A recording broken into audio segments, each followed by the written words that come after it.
കാര്യങ്ങളൊന്നുമില്ലാത്തപ്പോഴേ ഈ ബഷീർ പറയുന്ന പോലെ മുഹമ്മദ് ബഷീർ നമ്മുടെ വൈക്കം മുഹമ്മദ് ബഷീർ പറയുന്ന പോലെ ചൊറിഞ്ഞ് ചൊറിഞ്ഞ് വട്ടച്ചൊറിയിൽ ചൊറിയുന്ന പോലെ ചൊറി വലുതാക്കും എന്ന് പറയുന്ന പോലെയാണ്.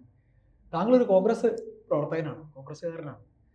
അപ്പോൾ എൻ്റെ സംശയം, എന്തിനാണ് വെറുതെ ഈ അജയ് തറയിൽ എന്നൊക്കെ പറയുന്ന വലിയൊരു നേതാവ്, നമുക്ക് കണ്ടിട്ട് വയലാർ രവിക്കൊപ്പം നിന്ന് ദേവസ്വം ബോർഡിലൊക്കെ അദ്ദേഹം ഇരുന്ന ഒരാളാണ്, മത്സരങ്ങളിൽ നിരവധി തെരഞ്ഞെടുപ്പിൽ മത്സരിച്ചതാണ്. വസ്ത്രത്തിലൊക്കെ എന്തിരിക്കുന്നു ജിൻഡോ, എന്താ കുറിച്ച് പറയാൻ? അല്ല,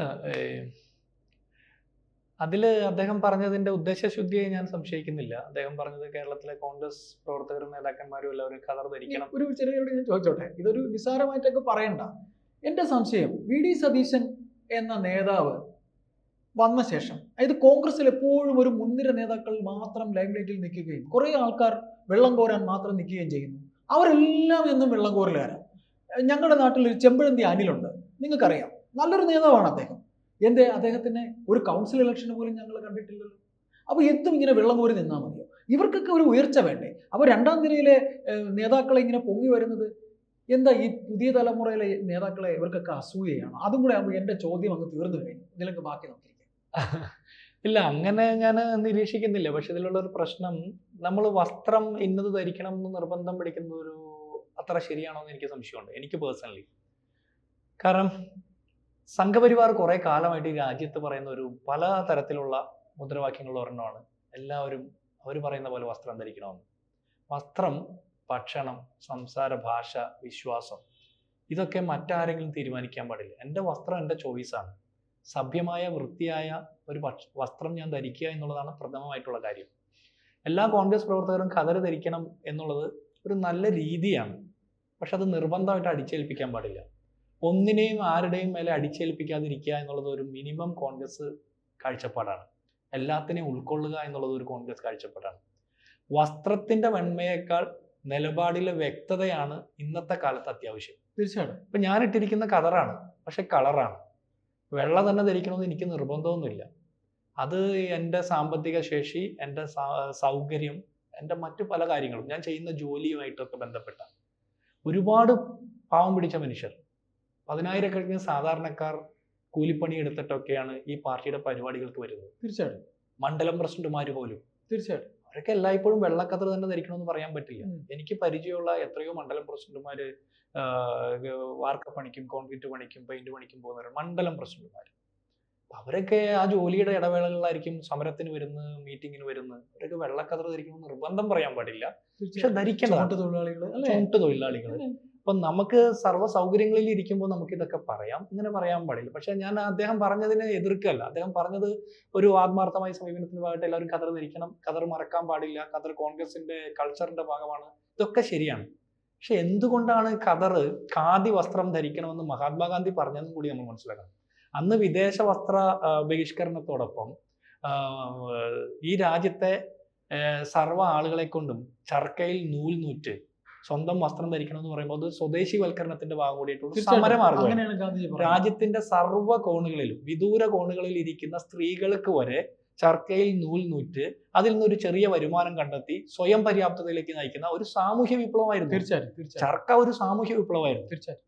അത് മനസ്സിലാക്കാതെ ഇന്നത്തെ സാഹചര്യത്തിൽ പറയാൻ പാടില്ല. ഞാൻ മനസ്സിലാക്കുന്ന 1.5 കോടി മനുഷ്യർ ഈ രാജ്യത്ത് ഇന്ന് ടെക്സ്റ്റൈൽ ഇൻഡസ്ട്രിയിൽ വർക്ക് ചെയ്യുന്നുണ്ട്. 1.5 കോടി മനുഷ്യർ. അതിൽ ഏകദേശം 1.5 കോടി മനുഷ്യരാണ് ഖാദി, ഹാൻഡ്ലൂം, ഈ ഇൻഡസ്ട്രി ആയിട്ട് ബന്ധപ്പെട്ട്. ഈ ബാലരാമപുരം, തിരുവനന്തപുരത്ത് ബാലരാമപുരം എന്നൊക്കെ പറയുന്ന ഏരിയ പോകുമ്പോൾ ഒരു വീട്ടിൽ തറിയുണ്ട്. അതെ, അത് തറിയൊക്കെ നഷ്ടത്തില, എന്നാലും അവര് ഈ തറിയുടെ ശബ്ദം കേൾക്കാതെ അവർക്ക് ഉറക്കം വരത്തില്ല. അതെ, അങ്ങനെയുള്ള ഒരു 1.5 കോടി മനുഷ്യരുണ്ട്. ബാക്കി ഒരു 9 കോടി മനുഷ്യർ അല്ലാത്തവരുണ്ട്. തീർച്ചയായിട്ടും. ഇന്ന് നമ്മൾ ധരിക്കുന്ന മുഴുവൻ ഖാദി വസ്ത്രങ്ങളും ഈ മനുഷ്യർ കൈകൊണ്ട് തറയിൽ നെയ്തെടുത്താണെന്ന് വിശ്വസിക്കാൻ പറ്റില്ല. അങ്ങനെയല്ല യാഥാർത്ഥ്യം. അത് വ്യവസായവൽക്കരണത്തിന്റെ ഭാഗമായിട്ട് യന്ത്രവൽകൃതമായിട്ടുള്ള ഖാദിയാണ് ഇന്ന് വരുന്നത്. ഗാന്ധി പറഞ്ഞത് മാത്രമാണ് നമ്മൾ നടപ്പാക്കാൻ ഉദ്ദേശിക്കുന്നതെങ്കിൽ കൈകൊണ്ട് നെയ്ത ധരിക്കേണ്ടി വരും. നമ്മൾ ഇത്രയും നനുനനുത്ത, ഇത്രയും സോഫ്റ്റ് ആയിട്ടുള്ള ഖാദി വസ്ത്രങ്ങൾ നമുക്ക് കിട്ടിയെന്ന് വരില്ല. അല്ല, താങ്കൾ പറഞ്ഞത് ശരിയാണ്. പൂർണ്ണത വേണമെങ്കിൽ അങ്ങനെ തന്നെ വേണം, അല്ലേ? അപ്പൊ ഒരു കോൺഗ്രസ്സുകാരൻ ആദ്യം ആയിരിക്കേണ്ടത് കോൺഗ്രസ്സുകാരനാകുക എന്നുള്ളതാണ്. വസ്ത്രം രണ്ടാമതാണ്. തീർച്ചയായിട്ടും. മദ്യവർജനവും ഗാന്ധി പറഞ്ഞിരുന്നു. തീർച്ചയായിട്ടും. അപ്പോൾ ആനുകാലിക സാഹചര്യത്തിൽ നമുക്ക് ഈ പറഞ്ഞ പല കാര്യങ്ങളും എത്രത്തോളം പ്രാക്ടിക്കൽ ആണെന്നും കൂടി മനസ്സിലാക്കണം.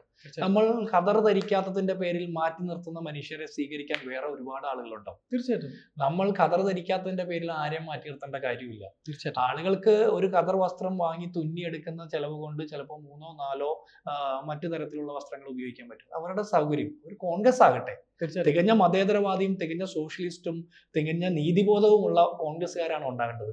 ഖദർ ഭരിക്കുന്നവർ ഉണ്ടെങ്കിൽ അത് കുറച്ചുകൂടി അലങ്കാരം. അതിനപ്പുറത്തേക്ക് അത് നമ്മള് ഇന്ന് വെളിച്ചെണ്ണയ്ക്ക് 400 ചില്ലാൻ രൂപ വില, 430 രൂപയുടെ അടുത്ത് വില. മെഡിക്കൽ കോളേജിന്റെ ഒരു ബിൽഡിംഗ് ബ്ലോക്ക് ഇടിഞ്ഞു പൊളിഞ്ഞു വീണിട്ടുണ്ട്. കേരളത്തിൽ മരുന്ന് ക്ഷാമമുണ്ട്, രൂക്ഷമായിട്ടുള്ള വിലക്കയറ്റമുണ്ട്.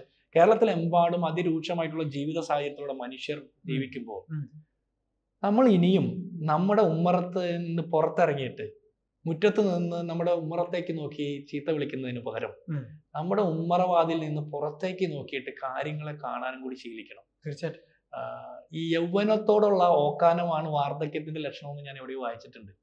ഒരിക്കലും നമ്മുടെ സംസാരമോ പ്രവൃത്തിയോ ഒന്നും ഒരിക്കലും അങ്ങനെ ആകാൻ പാടില്ല. കൂടുതൽ ചെറുപ്പക്കാര് നമ്മുടെ വാക്കുകൾ കേട്ട് നമ്മളിലേക്ക് ആകർഷിക്കപ്പെടണം.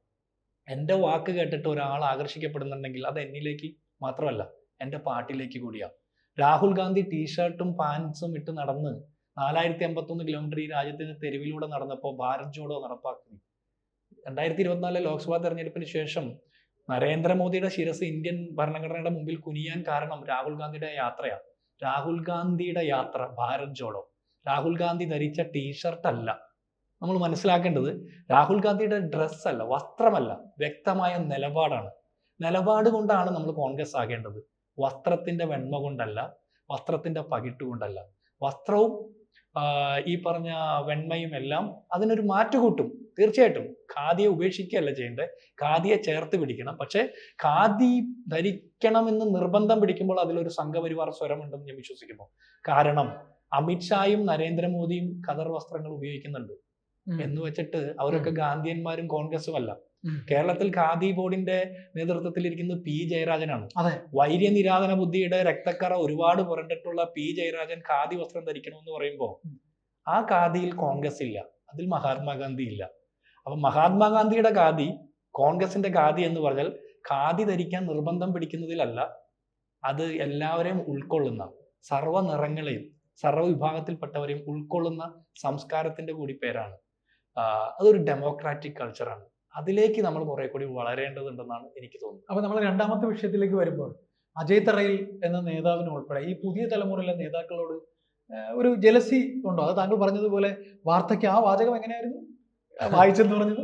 അല്ല, അത് യൗവനത്തോടുള്ള ഓക്കാനമാണ് വാർദ്ധക്യത്തിന്റെ ലക്ഷണം എന്ന് പറയും. അപ്പോ നമ്മളിപ്പോ നമ്മുടെ നരച്ച മുടിയും താടി രോമങ്ങളും ഒക്കെ ഡൈ ചെയ്തത് കൊണ്ട് നമ്മൾ ചെറുപ്പക്കാരനാവില്ല. തീർച്ചയായിട്ടും ചെറുപ്പം മനസ്സിലും വേണം. തീർച്ചയായിട്ടും എത്ര വയസ്സായി? അദ്ദേഹം ഇപ്പോഴും മനസ്സിൽ ചെറുപ്പം കൊണ്ട് നരച്ച ഒരുപാട് മുടി ഉണ്ടായിരുന്ന, നരച്ച മീശയും തലമുടി ഉണ്ടായിരുന്ന ഉമ്മൻചാണ്ടി മരിക്കുന്നത് വരെ ഒരു യൗവന തീഷ്ണതയുണ്ടായിരുന്ന വളരെ ആക്റ്റീവായിരുന്നു കെ കരുണാകരൻ. പിന്നെ അപ്പോ ഉമ്മൻചാണ്ടിയെ പോലെ ഒരു യൂത്ത്ഫുൾ ആയിട്ടുള്ള ഒരു നേതാവിനെ ഞാൻ ഈ അടുത്ത കാലത്ത് കണ്ടിട്ടില്ല. കാരണം എത്രയോ മണിക്കൂറുകളാണ് 10,000-കണക്കിന് മനുഷ്യരോടൊപ്പം ഇറങ്ങി നടക്കാൻ പറ്റുന്ന യൂത്ത്ഫുൾനെസ്.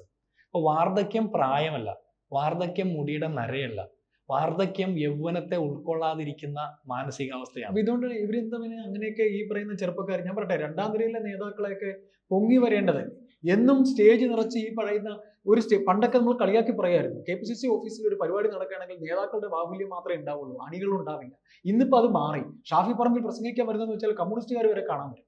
അല്ലെ, തെറ്റുണ്ടോ? അല്ല, ഞാൻ ഈ നേതാക്കന്മാർക്ക് രാഹുൽ സംസാരിക്കുന്ന പറഞ്ഞാൽ എന്താ പറയുന്നത് കേൾക്കാനായിട്ട് പോകും. അപ്പോ അതൊരു പഴയ രീതിയല്ലേ? വരണ്ടേ, യുവാക്കൾ പൊങ്ങി വരണ്ടേ? ഇപ്പോൾ നിങ്ങൾ തന്നെ എത്രയെങ്കിലും സീറ്റ് ചെറുപ്പക്കാർക്ക് കൊടുക്കാൻ പോകുന്നു എന്ന് കേൾക്കുന്നത്, അത് കേൾക്കുമ്പോൾ തന്നെ ഒരു സന്തോഷമാണ്.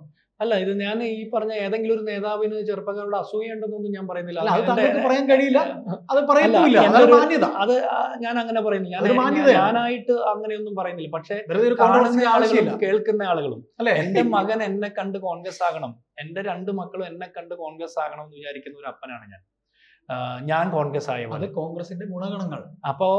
ഇപ്പോ ഷാഫി പറമ്പിൽ, രാഹുൽ മാങ്കൂട്ടത്തിൽ, VT ബൽറാം, മാത്യു കുഴൽനാടൻ, M ലിജു, അല്ലെങ്കിൽ CR മഹേഷ്, ഈഡൻ, ഇവരുടെ വസ്ത്രം കണ്ടിട്ടല്ല, ഇവരുടെ വാക്കും ഇവരുടെ ഈ കരിസ്മാറ്റിക് പറഞ്ഞ പേരുകളൊക്കെ തന്നെ വ്യക്തിപ്രഭാവമുള്ളവരാ. അപ്പോ ഒരു നേതാവിന്റെ ക്യാരക്ടർ, ഒരു നേതാവിന്റെ ബിഹേവിയർ, അപ്രോച്ച്, ആറ്റിറ്റ്യൂഡ്, അവരെടുക്കുന്ന നിലപാട്, ഇതെല്ലാം ഇന്ന് വാലിഡേറ്റ് ചെയ്യപ്പെടുന്നുണ്ട്. തീർച്ചയായിട്ടും ചെറുപ്പക്കാരെ ആകർഷിക്കാൻ പറ്റിയില്ലെങ്കിൽ എന്റെ പ്രസ്ഥാനം അന്യം നിന്ന് പോകും. മനുഷ്യരുടെ ഇടയ്ക്ക് 64% വരുന്ന ചെറുപ്പക്കാരാൽ സമ്പന്നമായ ഒരു രാജ്യമാണ് ഇന്ത്യ. ഈ രാജ്യത്ത് ഗാന്ധി ഇന്ത്യൻ നാഷണൽ കോൺഗ്രസിന്റെ നേതൃത്വത്തിലേക്ക് വരുന്നത് പോലും പട്ടേലിനും നെഹ്റുവിനും ശേഷമാണ്. ഗാന്ധി ഈ രാജ്യത്തെ ചുറ്റിക്കണ്ട് സഞ്ചരിച്ച് അവരിൽ എല്ലാവരെയും, എല്ലാ വിഭാഗത്തെയും ഉൾക്കൊണ്ട് അത് മനസ്സിലാക്കിക്കൊണ്ടാണ് കോൺഗ്രസ് ആയത്. ഗാന്ധി വന്നതിന് ശേഷമാണ് കോൺഗ്രസിന്റെ ഒരു ഐഡിയോളജിക്കൽ പ്രവർത്തന രീതിയിൽ ഷിഫ്റ്റ് ഉണ്ടാകുന്നത്. ഗാന്ധി എന്തുകൊണ്ടാണ് മേൽവസ്ത്രം ഉപേക്ഷിച്ചത് എന്ന് ചോദിച്ചാൽ, ഗാന്ധി എന്തുകൊണ്ടാണ് ചർക്കയിൽ നൂൽനൂറ്റ ഖാദി ഉപയോഗിച്ചത് എന്ന് ചോദിച്ചാൽ, ഗാന്ധിക്ക് കാരണങ്ങളുണ്ടായിരുന്നു. ആ കാരണങ്ങളെ ഇന്നത്തെ സാഹചര്യവുമായിട്ട് കണക്ട് ചെയ്ത് പറയുമ്പോഴാണ് നല്ല കോൺഗ്രസ്സുകാരാകുക. അല്ലാതെ നമ്മൾ പരമ്പരാഗത അല്ലെങ്കിൽ പാരമ്പര്യങ്ങളുടെ നിർബന്ധത്തിൽ നിൽക്കുമ്പോൾ നമ്മുടെ ചുറ്റുമുള്ള ആളുകളുടെ എണ്ണം കുറഞ്ഞു പോകും. എൻ്റെ വാക്കുകൾക്ക് കേൾവിക്കാരില്ലാതെ പോകും. പാരമ്പര്യങ്ങളുടെ മാത്രം നിർബന്ധത്തിലല്ല നിൽക്കേണ്ടത്. കാലാനുസൃതമായിട്ടുള്ള മാറ്റങ്ങൾ ഉണ്ടാകണം. മാറ്റത്തെ ഉൾക്കൊള്ളാൻ പറ്റണം. മാറ്റത്തെ ഉൾക്കൊള്ളുന്ന മാനസികാവസ്ഥയാണ് കോൺഗ്രസ്. ഉൾക്കൊള്ളുക, ഇൻക്ലൂസീവ് പോളിസിയാണ് കോൺഗ്രസിൻ്റെത്. അതാണ് ഗാന്ധിയൻ കോൺഗ്രസ്, അതാണ് നെഹ്റുവിന്റെ ഡെമോക്രാറ്റിക് പോളിസി. അപ്പൊ അതിനൊത്ത് സഞ്ചരിക്കുക കൂടി വേണ്ടേ? കാലത്തിനൊത്ത് സഞ്ചരിക്കുക കൂടി. കാലത്തിനൊത്ത് സഞ്ചരിക്കണം. ഖാദിയെ ചർക്കയെ കൈവിടാതെ, എന്നാൽ മറ്റുള്ളവരെയും കൂടി ചേർത്ത് പിടിച്ചുകൊണ്ട് സഞ്ചരിക്കാൻ പറ്റണം.